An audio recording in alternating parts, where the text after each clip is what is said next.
નમસ્કાર, આપ જોઈ રહ્યા છો એબલ 24 ન્યૂઝ. ચાઇનીઝ દોરી પ્રતિબંધ અનુસંધાનમાં આવેદનપત્ર સુપ્રત કરવામાં આવ્યું.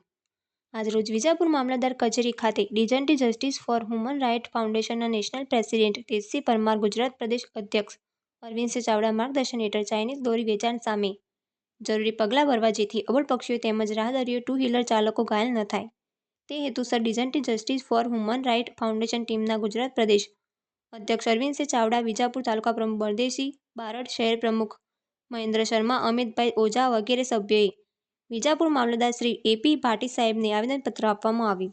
શું નામ તમારું? મારું નામ ચાવડા અરવિંદસિંહ બળદેવસિંહ.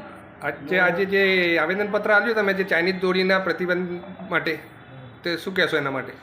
ચાઇનીઝ દોરી ગુજરાતમાં દરેક જગ્યાએ વેચાય છે. એના અનુસંધાને અમે ગુજરાત પ્રદેશ અધ્યક્ષ તરીકે મેં ગુજરાતના દરેક જિલ્લામાં દરેક તાલુકામાં આવેદનપત્ર આપવાની સૂચના આપી છે. એના અનુસંધાને બધા પ્રમુખોએ આવેદનપત્ર આપ્યું છે. મેં પણ અહીંયા વિજાપુર તાલુકામાં અમારા તાલુકા પ્રમુખ, શહેર પ્રમુખના વતી એના જોડે મેં પણ આવેદનપત્ર આપ્યું છે. શું કહેવું થાય છે મામલતદાર સાહેબનું હક? મામલતદાર એવું કીધું કે ચાઇનીઝ દોરી તમને ક્યાંય પણ દેખાતી હોય તો અમને ધ્યાન દો, તો અમે તમારે ત્યાં જઈને પોલીસ સાથે અમે ગીર પાડીશું. બરાબર. આગળની કાર્યવાહીમાં શું કરવા માંગો છો તમે? બસ અમારે ચાઇના દોરી બીજામાં ના વેચાવી એટલે લક્ષ્ય બીજું કંઈ નહીં. ઓકે.